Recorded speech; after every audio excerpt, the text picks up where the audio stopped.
Welcome back, dear friends. I hope you are well.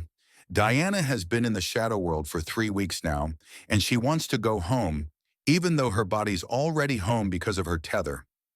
We left off with Lord Zoo's banquet and Wilson Prudence's plan to get Diana back home. I don't know about you, but I am eager to see if this plan works. Let's continue, shall we? The following morning, I awoke to a drearier day. It was already gray outside, and it seemed even more so today. Prudence was already gone for the day, and she left some stew warming for me on the stove.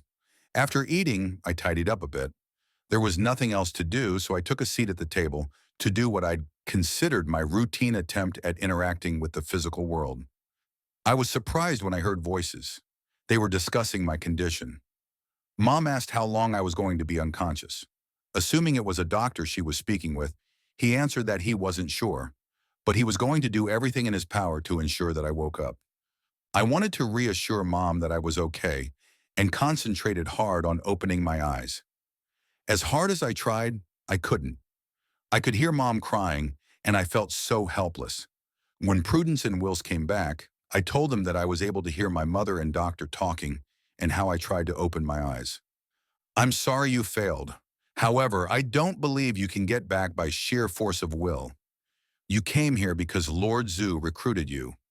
You can only go back by the same method, Wills explained. What will happen to us if we're caught by Lord Zoo? I asked them. There's no way he can find out. No one knows of our plans, and he doesn't suspect that he brought over a live person, Prudence insisted. I didn't want to put a damper on their plans, but my being able to hear voices might mean that the doctors could bring me back. Shouldn't it mean that they were close to getting me out of the coma? Why do you think I can hear voices you know from the other side? I asked, trying for a different tactic. The physical world is always going to try to pull on you because of your tether. Breaking free of the shadow world is much harder than you think it is, Diana. Lord Zoo goes on raids in different time periods because he is searching for knowledge he can use. Now, I'm not really sure, but the frog is very important to both you and him. What do you mean? Wills, you explained that the only reason I got caught was because I was holding it. So why is it so important to him? Wills looked at me with a solemn expression.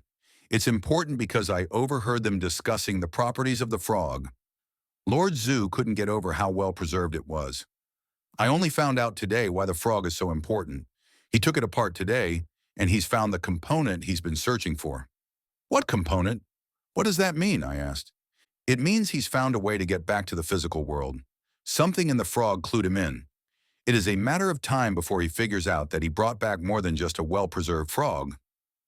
What are you saying? I asked, dreading the answer. We have to hide you better. He knows that I'm a witch, but not how powerful. I serve him his meals in his private dining room, along with the wizards. They were very interested in me tonight.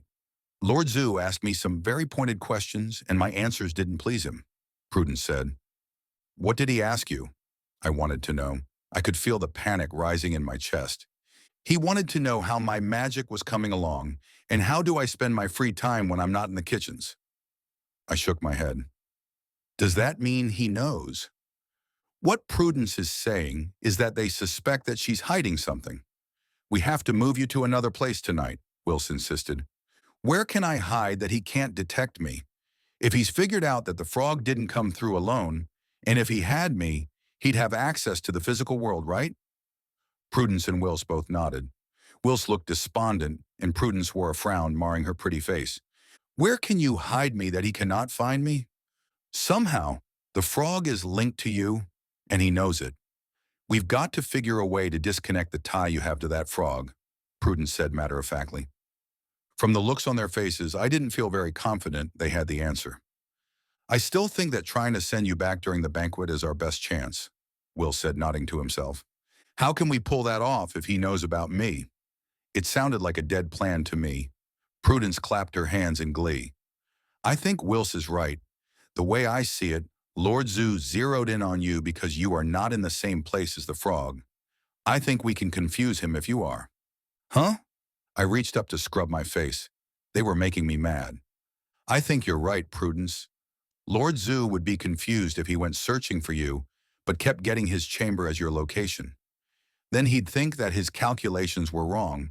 While he's doing his research, I can sneak you into the lab and send you back. Didn't you say that we needed the frog to send me back? If Lord Zoo is busy studying it, how are you going to use it to send me back? I don't think we need the whole frog to send you back. I can easily get a piece of it, he elaborated. Please let it be a leg, I thought privately. I didn't know where my teacher got the frogs, but they were huge, so I wouldn't mind holding a leg in my hand, if it'll get me home. When do you plan on getting the piece? I asked, swallowing hard. We'll do it tomorrow night, and while the banquet is going on, we send you back. But for now, I need to take you where you'll be safe, Will said. Prudence had been busy cooking something on the hearth, and she turned to me smiling. In her hand was a ladle, and she blew gently on its contents. A swallow of this will help us start on the glamour, she said, gesturing for me to come closer to her and the ladle. What is it? I asked, approaching slowly. It's my own recipe. This will make you more pliant for me to do the glamour.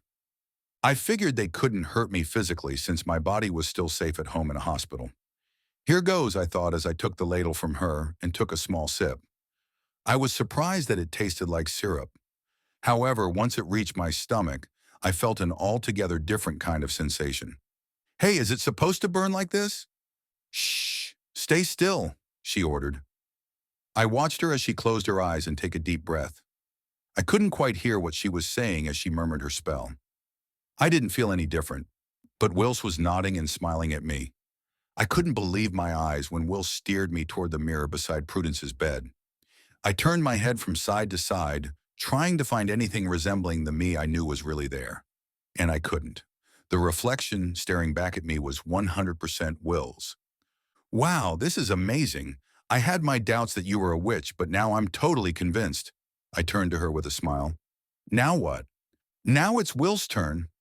I watched as Prudence handed Wills the ladle, and he took a sip.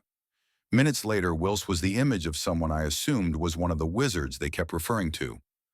Tomorrow is the banquet, and I must serve in the kitchens and the dining hall.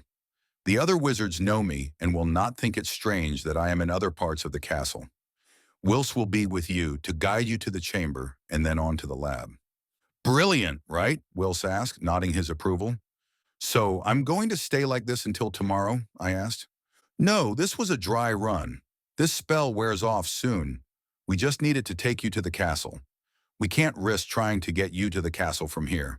It will be easier to get you to the lab if you are already in the castle. He has many chambers where he keeps various things he's collected through the years. I've already picked out a place for you to hide. It's right next to my quarters, said Wills. You live in the castle? I asked, intrigued. That's where the Great Hall is when you first arrived. Everyone who works for him lives there. My quarters aren't much, but it suits me. Why can't I stay with you? That came out wrong, I realized it the minute I said it, and blushed. Will shook his head. I was glad he didn't think what I was thinking. I share with others, and it would be awkward to have a girl there, he answered. Are men and women separated? I asked curiously. He shook his head. Not as a rule. Lord Zoo doesn't begrudge us a social life. It's just that my roommates are the sort to entertain a certain type of company, and I don't want them to get the wrong idea. His face turned beet red. I didn't know what to say to that. Gross came to mind, and I briefly wondered how many of those types of company he'd had. Okay, let's go, I said. I felt a thrill of excitement about the whole thing. I tried not to smile, but it was hard. I looked over at Prudence, who was watching me intently. It made me feel nervous to have her watch me like that. Is there something wrong? I asked. I was just admiring my work, she answered with a bright smile. I followed Prudence and Wills Wizard out the door. Once in the tunnel, Prudence separated from us to go to the kitchens, while Wills and I continued further into the tunnel. We emerged into the Great Hall, and from there through a series of corridors to an ornately decorated door. Wills opened the door and ushered me in first. Once inside the room, I realized that I had been duped. In front of me were Wills and Prudence, the real ones. The fake wizard suddenly laughed while his features changed into the real person that he was, and I changed back to myself. Wills and Prudence were being held in a cell. They looked like statues. The fake Prudence came into the room looking smug. The other wizards gathered around me to see for themselves who and what they had caught in their trap. They circled around me, marveling at my tether. They were dressed in long black robes with white symbols embroidered on them. "What's going on?" I asked, finally finding my voice. "Welcome to Shadowmoor. I am Lord Zoo," Master of the Castle said to me as soon as he joined the others. He too was wearing a black robe, but his symbols were in bold red. "What have you done to my friends?" I asked him defiantly. Lord Zoo looked over at his prisoners and smiled wickedly. "You consider them your friends? I would think not. They have kept you a secret from me and prevented me from glorying in my success," he replied. He lifted his left arm and flicked his finger toward them, and immediately both Wilson and Prudence came to themselves. They looked around them and then across the room to me. I could see that they were confused. The wizards continued to circle around me. One even reached out to poke me. I scooted away and hissed at him. "Don't touch me." "My, she is feisty, isn't she?" he declared to no one in particular. Lord Zoo clapped his hands to get their attention. "Let us get on with the business at hand, shall we? Wilson the witch thought they could hide you from me, but you see they couldn't do so for very long. There is nothing that goes on here without my knowledge. What's going to happen to them?" I was afraid for them. "Do not worry about that, my dear. I will most certainly devise a suitable punishment for them," he replied. "Now there is no time to waste. I've a world to conquer." He made a come-hither motion to me. "Can I say goodbye to them?" I asked timidly. Lord Zoo stopped mid-step to stare at me. He nodded and gestured that I could approach the cell. They looked miserable in there. Wills reached his hand out to me, and I clasped mine to his. "I'm so sorry. We didn't know that he was watching us," he said sadly. With my other hand, I reached out to Prudence. "Don't worry about us. Just get away as fast as you can when you reach the other side," she said. We walked through another set of corridors to the lab. There were several technicians busy getting the machine ready. The closer I got to the machine, the more my tether throbbed. I was excited and afraid at the same time. Lord Zoo pointed to where I should sit, and I docilely went there. I hopped onto the chair that looked like the first ever dental chair and waited. Well, that's it for now. Are you enjoying the story? As a Christmas gift, please like and subscribe. It would be wonderful to enter the coming year with 1,000 subscribers. I know you can do it. Until next time, stay blessed and happy holidays.